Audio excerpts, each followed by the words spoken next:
A protest on Wednesday as the CITU-affiliated Tripura Brick Kiln Workers Union staged a demonstration in front of the Labour Department. The workers are protesting the sudden closure of brick kilns across the state and what they describe as the government's stony silence toward their plight.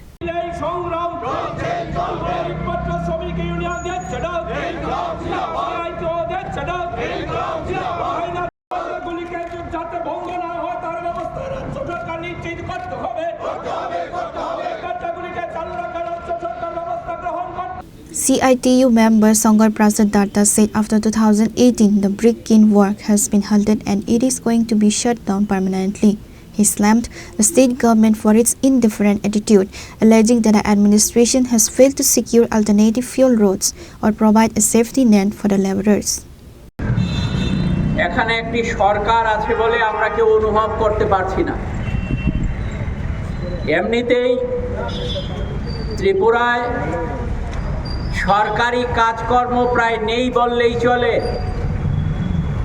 যার জন্যে 2018-র প্রথম অবধি আমাদের ত্রিপুরা রাজ্যে ইটভাটার সংখ্যা 350 ছাড়িয়ে গিয়েছিল। বিজেপি সরকার 2018 সালে আসার পর যেহেতু সরকারি স্তরে কাজ প্রায় নেই, উন্নয়নমূলক কাজ স্তব্ধ হয়ে গেছে, তার জন্যে শতাধিক ইটভাটা বন্ধ হয়ে গেছে গত 7-8 বছরে। তার উপর গোদের উপর বিষ ফোঁড়ার মতো যাও কিছু ইট ভাটা ধুকে ধুকে চলছে, সেই ইট ভাটাগুলো আজকে কয়লার অভাবে একটার পর একটা ভাটা তারা আগুন নিভিয়ে দিচ্ছে। তার অর্থ হচ্ছে সেখানকার শ্রমিকরা কর্মহীন হয়ে পড়বেন।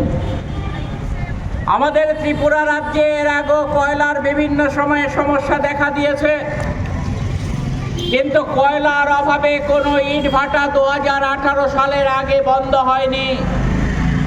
তার কারণ হচ্ছে সেই সময়ে রাজ্য সরকার উদ্যোগ গ্রহণ করে বিভিন্ন সময়ে মেঘালয় থেকে, আসাম থেকে বা বাইরের রাজ্য থেকে কয়লা আনার ক্ষেত্রে যদি কোনো সমস্যা দেখা দিত, সেই সমস্যা সমাধানের ক্ষেত্রে জরুরি ভিত্তিতে রাজ্যের বিগত দিনের বামফ্রন্ট সরকার উদ্যোগ গ্রহণ করত।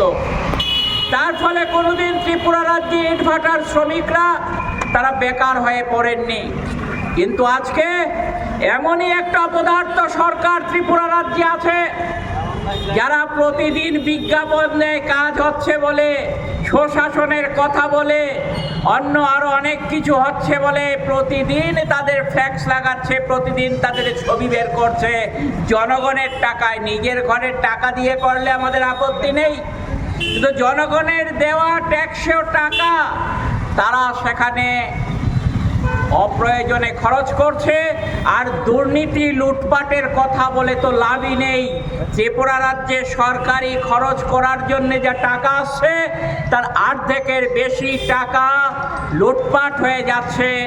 একেবারে সর্বোচ্চ পর্যায় থেকে সর্বনিম্ন পর্যায়ে অল্প কিছু মানুষ এই দুর্নীতি লুটপাটের সাথে যুক্ত আছে। স্বাভাবিক কারণেই শ্রমিকদের কথা, ইটভাটা শ্রমিকদের দুঃখ কষ্ট লাঘব করবার চিন্তা তাদের মাথায় আসে না। আমরা আজকে শ্রম দপ্তরের সামনে যাদের দায়িত্ব হচ্ছে শ্রমিকদের রক্ষা করা, তাদের কাছে ডেপুটেশন দিতে এসেছি, তারা যাতে এই বিষয়ে ভূমিকা গ্রহণ করেন।